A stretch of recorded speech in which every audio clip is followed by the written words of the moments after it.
समुद्री यात्रा दुनिया की सबसे पुरानी यात्राओं में से एक मानी जाती है, पर कभी कभी लापरवाही और गैर जिम्मेदारी की वजह से जहाज़ों को बड़ी दुर्घटना का शिकार होना पड़ता है और जिसमें हजारों मासूम लोगों की जानें चली जाती हैं।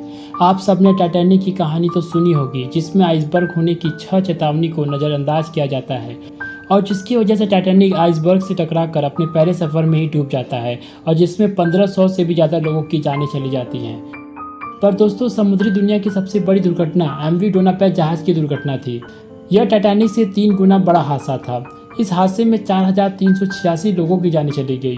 इस भयंकर घटना की वजह से इसको एशिया का टाइटैनिक भी कहा जाता है। दोस्तों, आगे आप देखेंगे कि कैसे इस हादसे में गैर जिम्मेदारी और लापरवाही की सारी हदें पार कर दी जाती हैं।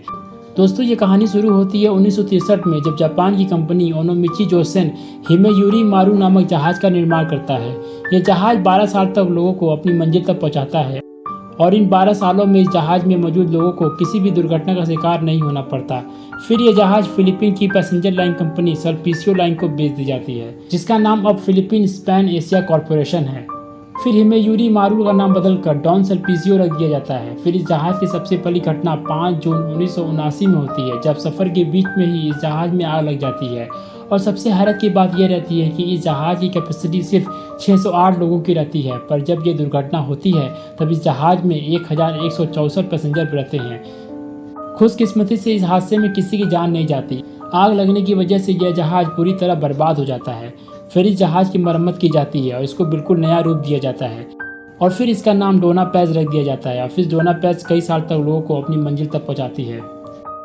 20 दिसंबर 1987 में 6:30 पर डोना पैच टैक्लोबैन लेटी आइलैंड से फिलीपीन की राजधानी मनीला के लिए रवाना हो जाती है। लगभग रात 11:30 बजे वह टैबलेस स्ट्रेट से गुजरती है। उस समय मौसम तो साफ था, पर लहरें बहुत ऊंची उठ रही थी। लगभग सारे पैसेंजर सोए हुए थे और जहां से डोना पैच गुजर रही थी वहीं पर एक ऑयल टैंकर जहाज एम्प्टी वेक्टर खड़ा था। वेक्टर 10,50,000 लीटर गैसोलीन और दूसरे पेट्रोलियम प्रोडक्ट लेकर जा रहा था। दोस्तों, वो क्रिसमस और न्यू ईयर का मौका था। इसी वजह से बहुत सारे पैसेंजर क्रिसमस और न्यू ईयर मनाने के लिए अपने घर जा रहे थे और इसी वजह से बहुत सारे इलीगल टिकट भी बिके थे।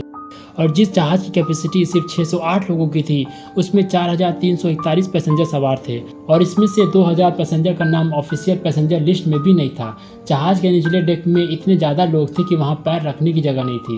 डोना पैच एमवी वेक्टर जहाज़ की तरफ बढ़ती रहती है और क्रू मेंबर को इसकी भनक भी नहीं लगती, क्योंकि सारे क्रू मेंबर पार्टी कर रहे होते हैं और जहाज़ के मुख्य कैप्टन अपने केबिन में बैठकर टेलीविज़न देख रहे होते हैं और लगभग 4500 लोगों को पता भी नहीं चलता कि वो मौत के मुँह में जा रहे हैं। सिर्फ एक क्रू मेंबर को जहाज़ के ब्रिज पर तैनात किया जाता है लुकआउट के लिए।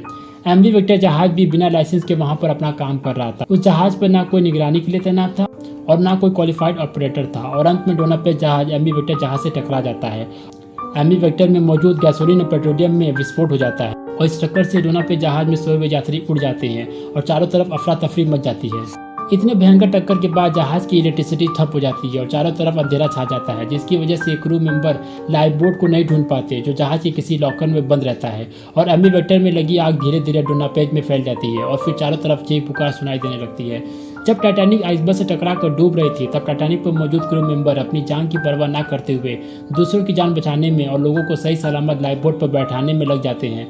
पर यहाँ ऐसा कुछ भी नहीं होता। कोई भी क्रू मेंबर अपनी जिम्मेदारी को सही से नहीं निभाता और लोगों को सही सलामत लाइफ बोट पर उतारने की कोई भी प्रयत्न नहीं किए जाते। सारे पैसेंजर को अपने हाल पर छोड़ दिया जाता है। लोग अपनी जान बचाने के लिए जहाज से कूद जाते हैं, पर पेट्रोलियम की वजह से पानी में भी चारों तरफ आग लगा रहता है। पानी में भी लोगों को बचना लगभग नामुमकिन हो जाता है।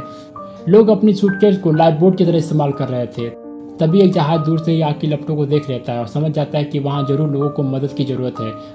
बहुत ढूंढने के बाद 26 लोगों को बचा लिया जाता है, जिसमें से अधिक लोग बुरी तरह जले हुए रहते हैं। डोना पैच जहाज एमवी वेक्टर से टक्कर के बाद 2 घंटे में ही डूब जाता है और एमवी वेक्टर जहाज 4 घंटे के अंदर डूब जाती है। इस घटना के बाद जांच के लिए टीम बनाई जाती है और कई महीनों तक जांच करने के बाद बचे हुए लोगों से बात करने के बाद ऐसी बातें पता चलती है जो पूरी दुनिया को हिला देता है।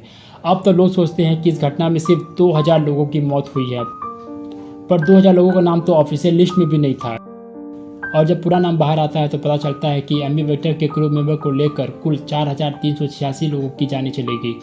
सिर्फ 26 लोग ही बच पाए। दोनों जहाज वेक्टर और डोना पैच की कंपनी एक दूसरे को आरोप लगाने में लग जाते हैं।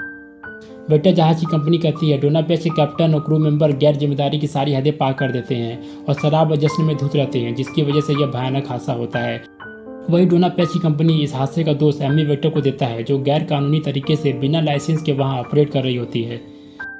चाहे वजह जो भी हो, चाहे गलती किसी की भी हो, पर इस भयानक हादसे में वो मासूम लोग जो खुशी खुशी अपने घर जा रहे थे, क्रिसमस और नए साल के जश्न के लिए अपनी जान गंवा दी। फिलीपींस की सुप्रीम कोर्ट ने यह आदेश दिया कि सारे विक्टिम्स की फैमिली को मुआवजा दिया जाए और उन लोगों को भी दिया जाए जिनका नाम ऑफिशियल पैसेंजर लिस्ट में नहीं था।